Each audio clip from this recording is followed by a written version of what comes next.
Bonjour Edouard. Bonjour Cédric. Aux États-Unis est paru un document important dont on n'a pas beaucoup parlé chez nous. C'est un document qui définit la stratégie nationale mise en place par les États-Unis et le regard, la vision qu'elle porte sur le reste du monde. J'ai pas eu accès à ce document qui est paru, je crois, jeudi dernier.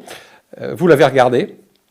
Oui, il est facilement accessible parce que c'est un document public qui doit signifier au reste du monde comment les États-Unis voient la planète et qui doit faire comprendre les sous-jacents de la diplomatie et de la stratégie militaire éventuelle américaine.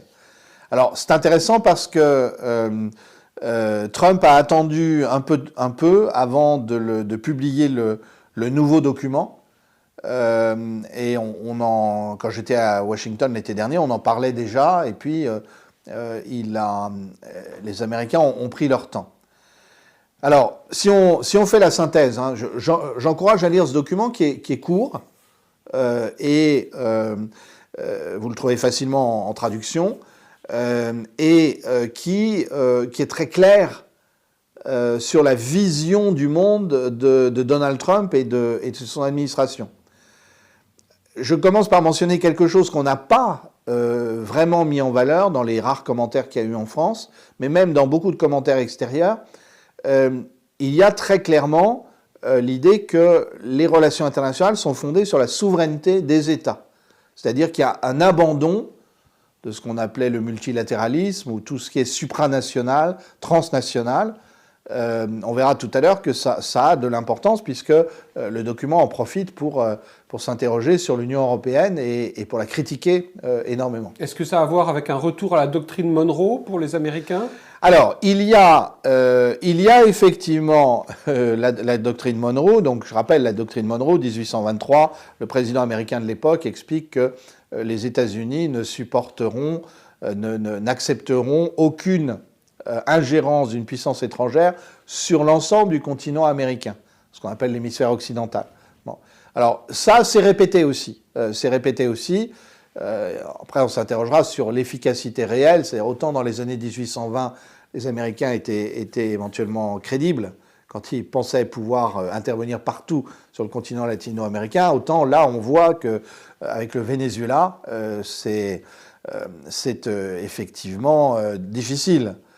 Mais c'est réaffirmé.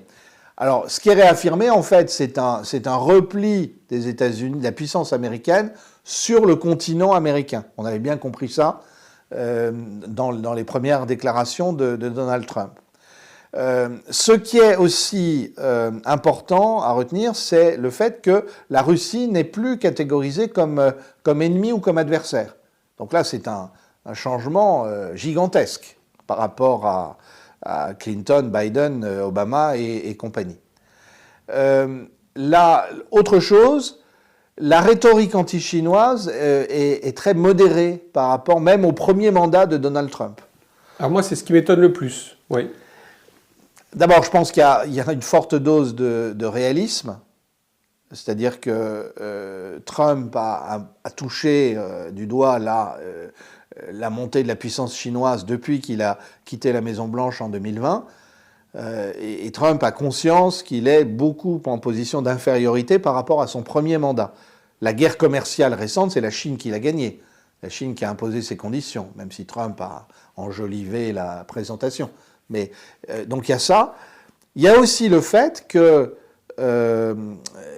les États-Unis veulent se recentrer sur leurs problèmes intérieurs et ils ne le disent pas, mais ils n'ont plus l'intention de faire la guerre pour Taïwan, comme ils ont fait la guerre pour l'Ukraine, directement ou indirectement. Et donc, ça veut dire qu'on peut avoir une solution pacifique du sujet de Taïwan.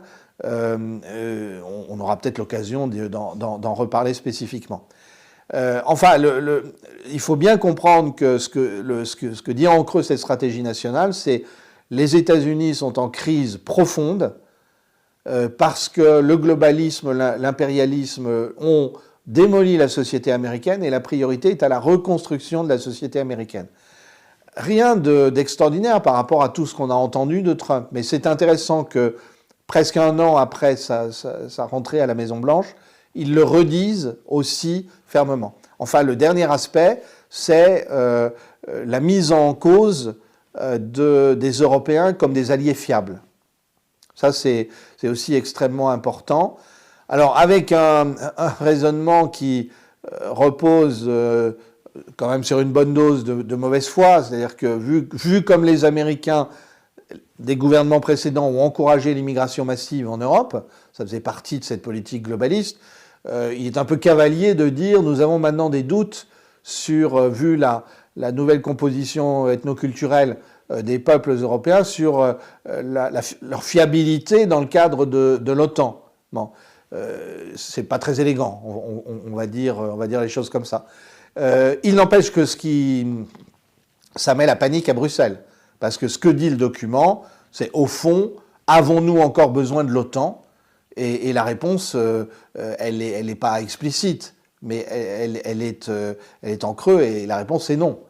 Et on a vu d'ailleurs, depuis jeudi dernier, des réactions affolées d'un certain nombre de responsables de pays de l'Union européenne ou de responsables bruxellois. Parce que tout d'un coup, on va se retrouver tout seul, alors avec une espèce de surenchère. Il faut d'autant plus soutenir l'Ukraine que les États-Unis sont en train de nous lâcher. Alors, Trump a dit il y a 2 semaines que de toute façon, il ne donnerait plus 1 centime pour l'Ukraine et qui se félicitait du financement européen, néanmoins, qui achète les armes américaines à prix fort.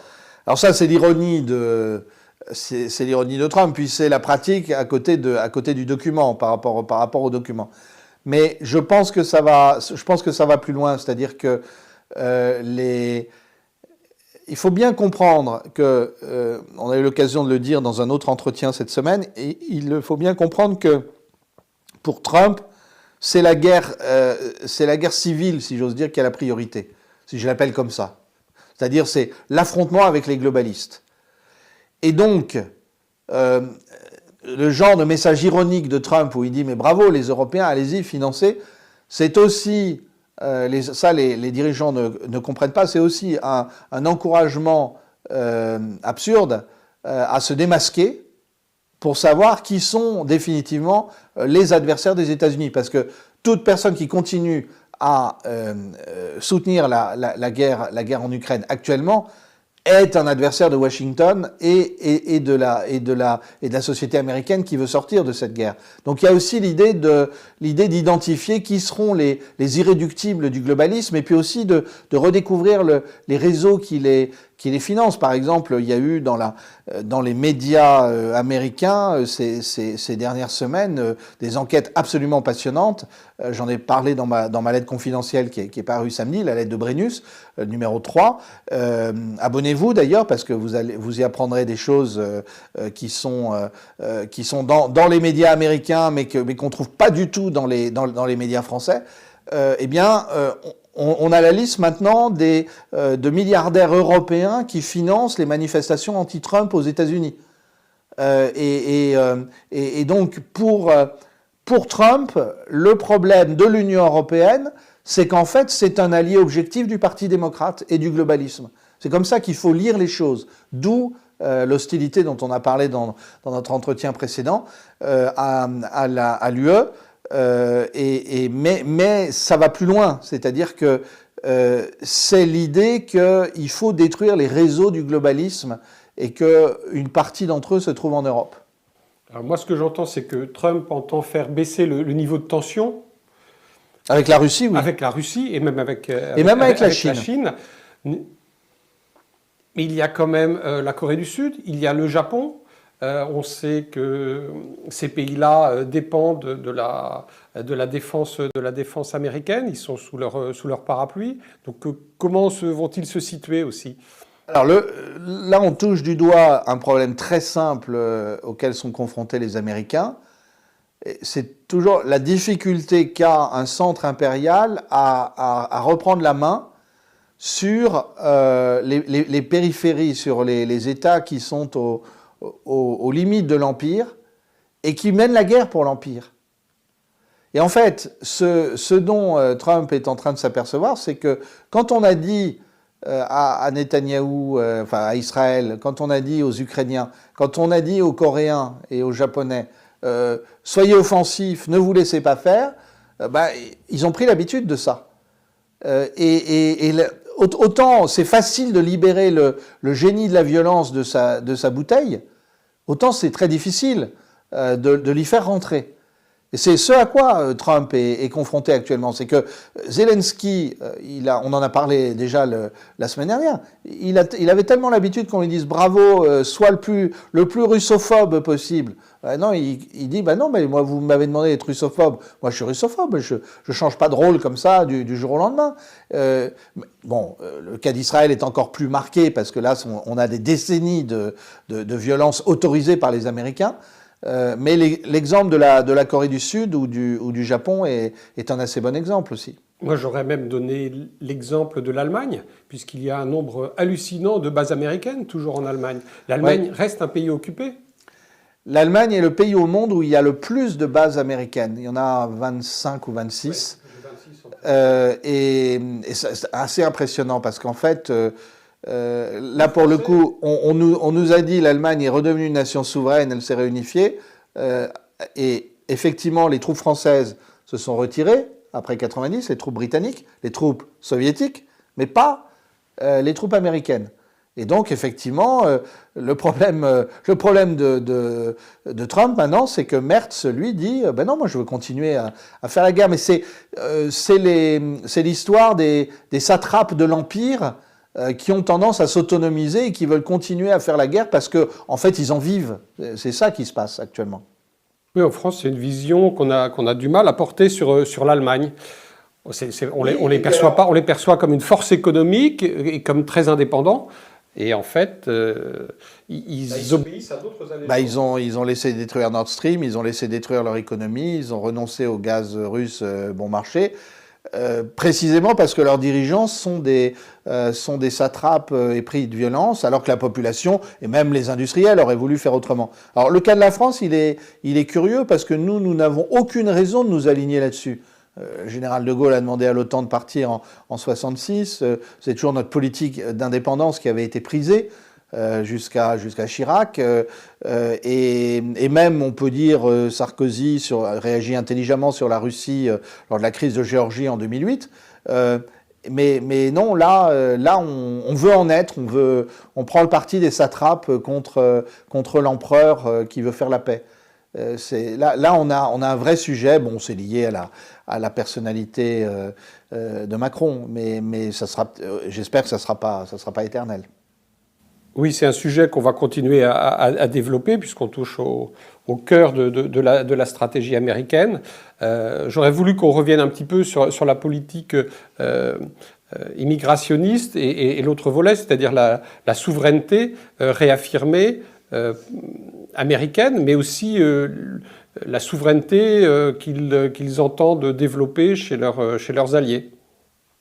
Oui, alors, on va dire qu'il y a deux aspects. Il y a une politique américaine qui veut, alors là, pour le coup, qui assume des slogans comme la remigration, comme l'expulsion, même ils utilisent deportation, déportation en anglais, qui est une politique